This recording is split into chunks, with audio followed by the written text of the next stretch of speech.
L'actualité sociopolitique de notre pays est fondamentalement marquée par un rapport de force entre les autorités de la transition, le CNRD, les acteurs politiques et sociaux réunis au sein du FNDC.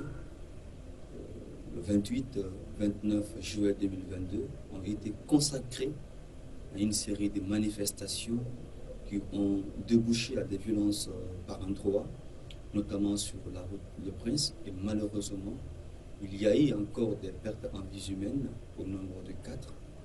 Et ce qui est déplorable pour notre pays, parce que nous avons estimé que cette transition devrait être l'opportunité qui était offerte aux Guinéens dans leur entièreté, au-delà de leur divergence politique, sociale, culturelle, idéologique, à mettre les bases les plus solides d'une démocratisation stable et à favoriser le développement de notre pays. Et malheureusement, les corbeaux ont emporté sur la colombe. Finalement, il y a aujourd'hui des positions qui deviennent de plus en plus radicales, et du côté du CNRD, et du côté du FNDC, et du côté des acteurs politiques. Chacun lance sa position en essayant de tirer le trait de son côté. Et malheureusement, les Guinéens continuent à tirer le diable par la queue. Le FNDC exige que le CNRD publie la liste des membres, de l'ensemble des membres du CNRD. Le FND exige, et cet acharnement, ils estiment acharnement contre les leaders politiques comme l'IFDG, qu'il y ait un arrêt par rapport à cela. Ce sont entre autres des préalables déjà qui sont jugés inacceptables au niveau du CNRD. En soi, est-ce que c'est un facteur qui doit bloquer un dialogue inclusif et franc? Ils estiment que ce n'est pas arrivé à ce niveau.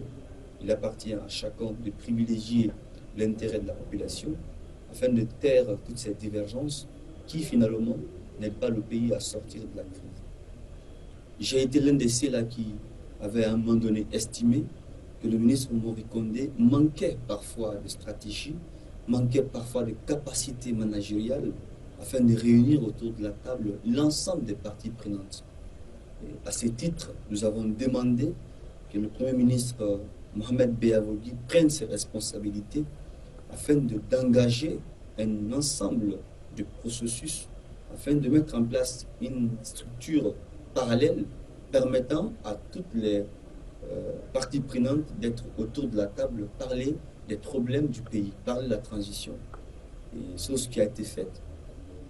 Le Premier ministre Mohamed Beavogui a eu à rencontrer l'ensemble des acteurs politiques et sociaux du pays. Ce que nous avons comme interrogation, c'est qu'après la première consultation du Premier ministre, on n'a eu aucune suite par rapport à la seconde qui attend jusque-là, qui n'a pas encore été lancée jusqu'à la nomination de M. Bernard Gonou comme ministre par intérim en lieu et place de M. Mohamed Beavogui. Moi, je propose une alternative de sortie des crises qui, aujourd'hui, malheureusement, perdure dans notre pays. Il y a deux possibilités qui s'offrent aux Guinéens. La première possibilité est que nous fassions confiance à l'intelligence guinéenne. Si nous faisons confiance à notre intelligentsia, si nous faisons confiance à nous-mêmes, que cette crise-là soit résolue à la guinéenne et par les Guinéens. Cela passe par 3 niveaux principalement. Le premier niveau, nous avons des personnalités morales, des notabilités qui sont, à ma foi, considérées comme étant des symboles. Nous avons Monseigneur Vincent Koulibaly, nous avons El Hajj Mohamed Saliou Kamara, nous avons le cardinal Robert Sarah.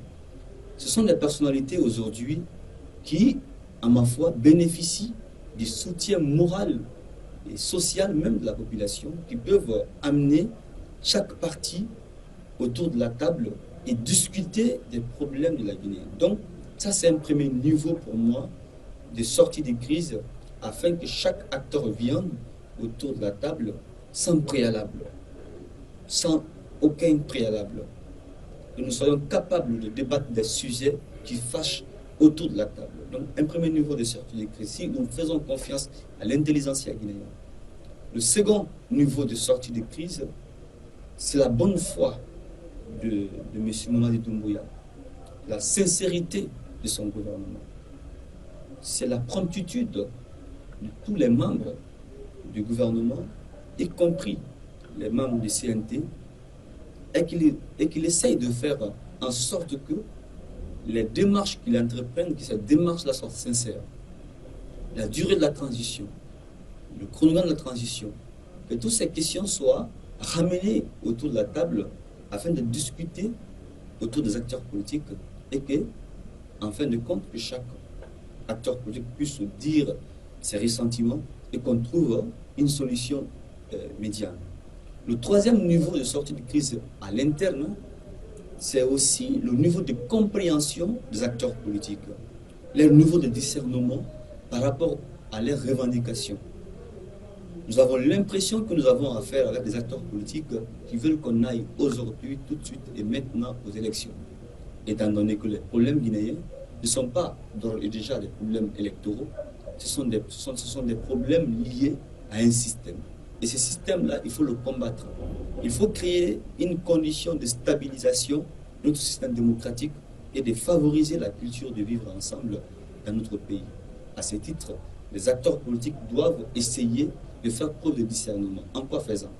En mettant de côté cet ego, cet orgueil, cette arrogance qui caractérise leur discours en grande majorité et se mettre dans la posture de la construction du pays. Qu'ils parviennent à dissocier les affaires judiciaires qui planent sur leur tête, ces et celles qui ont été, à un moment donné de notre histoire, mêlées des questions de tournement des fonds publics, d'enrichissement illicite, de gabegie financière, que ceux-ci répondent devant les juridictions compétentes.